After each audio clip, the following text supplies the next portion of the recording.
The mayor and I are very intent on discovering where the missing artwork is. We are actively supporting the police investigation. We are doing a conscientious internal investigation. You were at the meeting, you heard that we have a year-long study in inventory control for our prints collection that has started on Monday. I think that when you look at the Boston Public Library as a multidimensional institution, there's a lot of positive going on.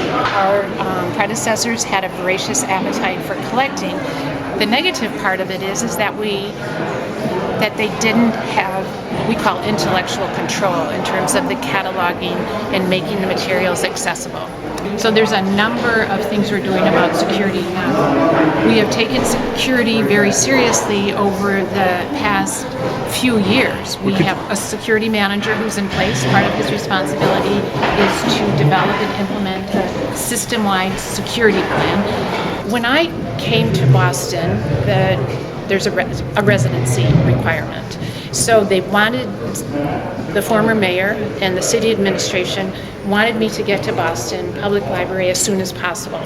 And that was hard for me to do, as it is for other people too, to sell our house in Minnesota. So as you maybe recall from the articles at the time, I stayed in the Parkman house for 6 months.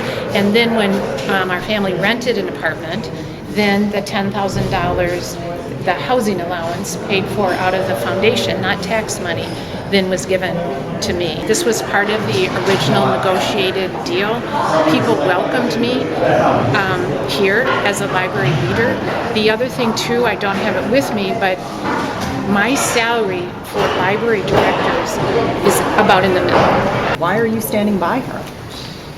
Because I think the honorable thing to do is to say what I happen to believe about Amy, that she is a terrific leader of this library. I do understand the distress about this lost art, because I feel it. I majored in art history. Of course what's happened is horrible, but you know, every cultural institution in the world is at risk for this kind of incident, okay? And as you know, some like the Gardner have had much worse incidents. And every library is at risk for this kind of incident. So I'm sorry it happened. We're going to get to the bottom of it. But does that eradicate everything I know about what President Ryan has achieved? Of course not.